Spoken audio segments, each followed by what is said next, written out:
Much of the auto industry is promising an all-electric future, but the road ahead for BMW a bit more complicated. And Phil LeBeau joins us right now to explain. Good morning to you, Phil.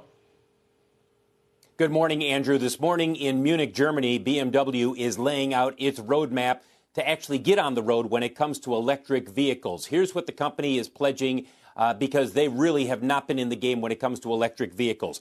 50% of its global sales will be electric vehicles by 2030. 100% of the MINI brand sales will be all EVs by the early 2030s, and it's going to speed up the rollout of its i4 EV sedan. That was scheduled to come out early next year. They're going to try to move that up by 3 months. Look, BMW swung and missed when it comes to the i3. That was its first mass market entry when it comes to electric vehicles. And it has done nothing. Very few sales. In 2020, the U.S. sales, which are predominantly the i3, down 73%.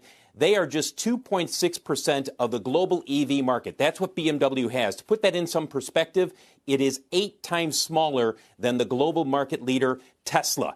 And BMW does not want to miss out on what's coming, because if you look at the research, and almost everybody agrees, where we are right now with EV sales is very low compared to where we are going. By 2030, Cairn Energy Research Advisors expects global EV sales to top 26 million vehicles. That would be more than a third of the global sales overall for automobiles. So you see the increase that's coming. We were at just 2.7 million last year. Over the last 2 years, no comparison if you were an investor in Tesla versus if you were an investor in BMW. Tesla, easily a far better performance. So let's see if BMW can do this. Guys, they have a very strong brand. There's no doubt about that.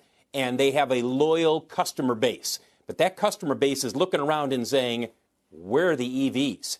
Because if you look at California, Andrew, California is a great example.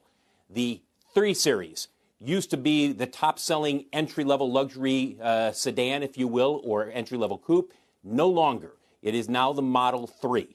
It easily blew away the 3 Series out in California. So that's what they are running up against in terms of trying to get in the game when it comes to electric vehicles.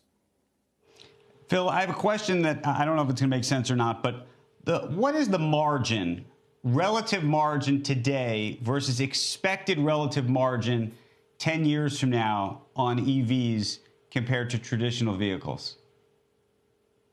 Well, they're supposed to have larger margins eventually.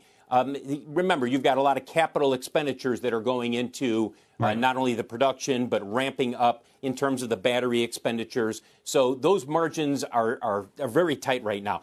Look, very few automakers are making money, truly making money. Tesla is making money, though you will hear the critics say, oh, yeah, well, they're doing that because of the ZEV, the zero emissions vehicle credits. That's the reason that they've swung to a profit over the last 4 or 5 quarters.